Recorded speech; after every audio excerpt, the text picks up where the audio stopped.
Hey, my friend on YouTube, I need you to look at this picture carefully. Now, also look at this one. The first guy is James, while the second guy is Jude. These two men contested an election in October of 2017. Now, here is the question for you. Can you, me, or anyone else tell who won the election just by looking at their faces? Yes, we can. Yes, we can. Look at these two pictures again and vote for who you think won the election. I'll ask you who you voted for later in the video. For now, let's have a look at another picture. This is Matthew, and this is Joseph. Matthew and Joseph contested an election in June of 2019, and one of them won. But who do you think won that election? Have a look at their pictures again and vote. Don't forget who you voted for because we'll need your vote later in this video. Now, here is our last experiment.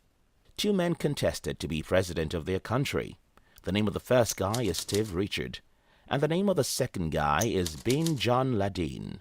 Without any further information or even their pictures, can you guess who won the election?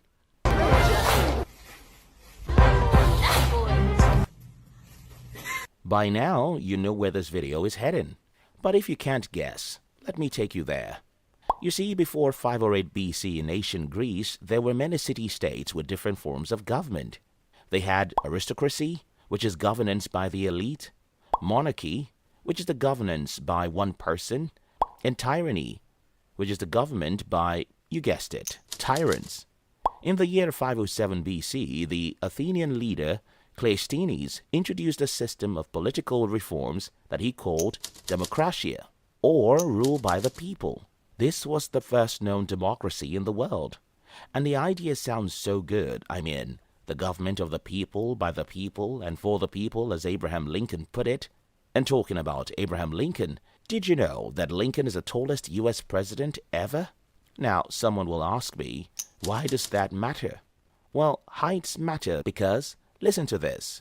Your height, yes, as ridiculous as it sounds, your height can determine whether or not you will win an election. Hey, I haven't watched this. Easy.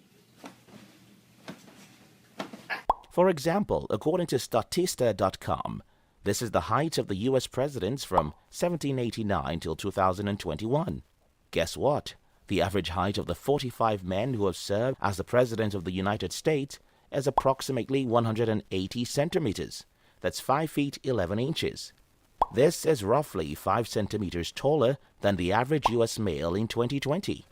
I'm sorry, but studies like this one had found that you can lose an election just by being a few centimeters shorter than your opponent, even if you're the most competent candidate. It doesn't matter whether you're 2 times more competent than your opponent. If he's taller than you, better looking than you, plays with dogs, and does a few other silly things which you don't, well, the electorates won't vote for you. According to this 2005 study published by Alexander Todorov and his colleagues, election results can be determined just by how the candidate looks. This is called physiognomy. Researchers in this study showed hundreds of people pictures of competing candidates from old congressional elections and asked them who they thought won. Just by looking at the pictures without any other information about the candidates, people correctly guessed the winner 68.8% of the time. What?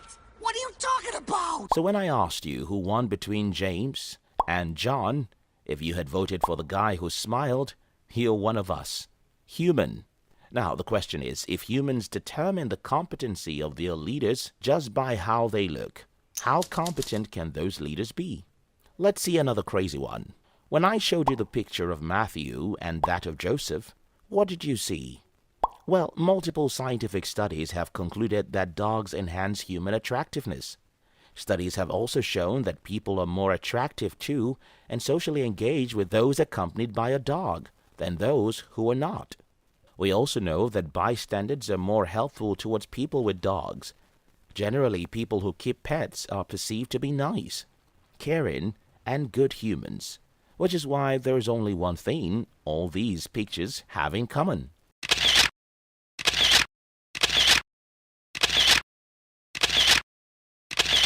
They're all pictures of presidents kissing their dogs just to manipulate us.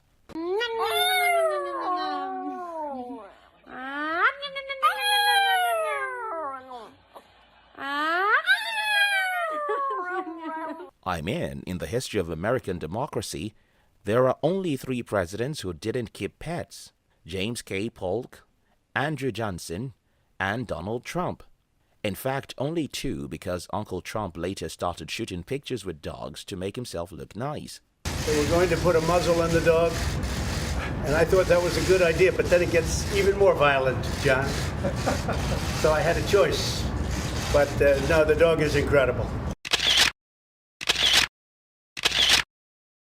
A dog is so powerful at influencing public opinion that in 1952, when Richard Nixon was caught taking money and gifts he wasn't supposed to, Nixon showed up on TV to say he didn't want to return the dog he had collected.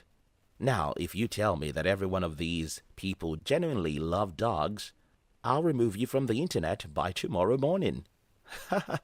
But if something as silly as taking pictures with dogs can win you an election, how can we be sure democracy is giving us the best leaders? If the way you look or your height can make you lose an election, how can we be sure we are electing the best leaders?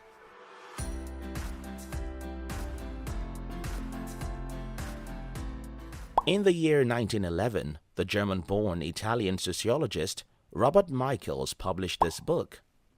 In the book, Robert Michels introduced his political theory, which he called the Iron Law of Oligarchy. According to Robert Michels, rule by the elites or oligarchy is inevitable as an iron law within any democratic organization. In Chapter 4 and page 365 of his book, Political Parties, Robert wrote, "It is organization which gives birth to the dominion of the elected over the electors, of the mandatories over the mandators, of the delegates over the delegators." Who says organization says oligarchy. In other words, democracy is never democracy. It's never the government of the people by the people and for the people, because the people are too irrational to know who to elect.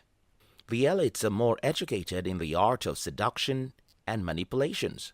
Some of these people had been generals in the army, successful lawyers, journalists, or entrepreneurs. I'm running for president. Don't tell them about crowd psychology because they already know it.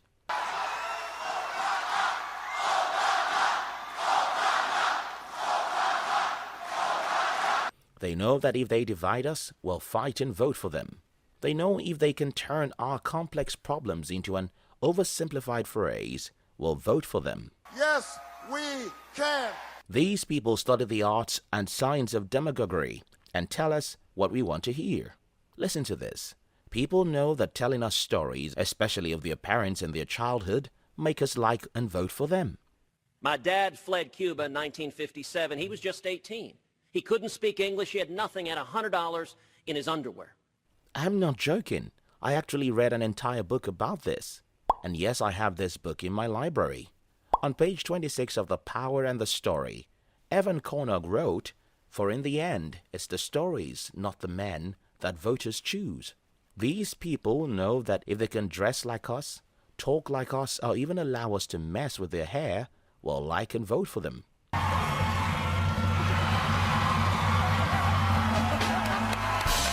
They know that their names, clothes, facial expression, even a picture with a dog can manipulate us. In fact, these guys know that by simply telling us that people who bear our names are voting for them, we'll be tricked to vote for them. Take, for example, in September of 2012, former U.S. President Barack Obama and his campaign staff sent emails to their supporters. The emails contained information about how many of the recipients' fellow citizens share the same first names. Psychologists call this social proof, and it works. According to Christopher Federico, a professor of political science and psychology at the University of Minnesota, a large part of politics is getting people to think about things as part of a group. Again, the question is, if the elites can easily trick and manipulate the general public to get their votes, how can we trust that democracy is giving us the best leaders? In his 1966 book, Bunch of Thoughts, M.S. Goldwalker wrote, and I quote, Democracy is to a very large extent only a myth in practice. The high-sounding concept of individual freedom only meant the freedom of those talented few to exploit the rest. This is the same reason the founding father of Greek philosophy, Socrates, hated democracy. In Book 6 of the Republic, Plato describes Socrates falling into conversation with a character called Adimantus and trying to get him to see the flaws of democracy by comparing a society to a ship. If you were heading out on a journey by sea, ask Socrates, who would you ideally want deciding who was in charge of the vessel? Just anyone or people educated in the rules and demands of seafaring? In other words, if we want to choose a competent leader, who are the best people to determine a competent leader? Probably not just everybody who is an adult. While the idea of democracy sounds good, the foundation of democracy, which is the ability of the people to vote for the best candidate, is faulty. Most humans are gullible, irrational, and incompetent to see beyond what their eyes can see. Because the elites are good at manipulating the rest of us, we'll always be voting for the best manipulators instead of the best leaders.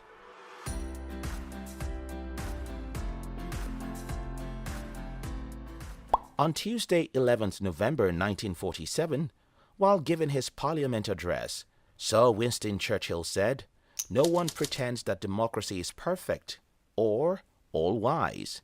Indeed, it has been said that democracy is the worst form of government, except all those other forms that have been tried from time to time.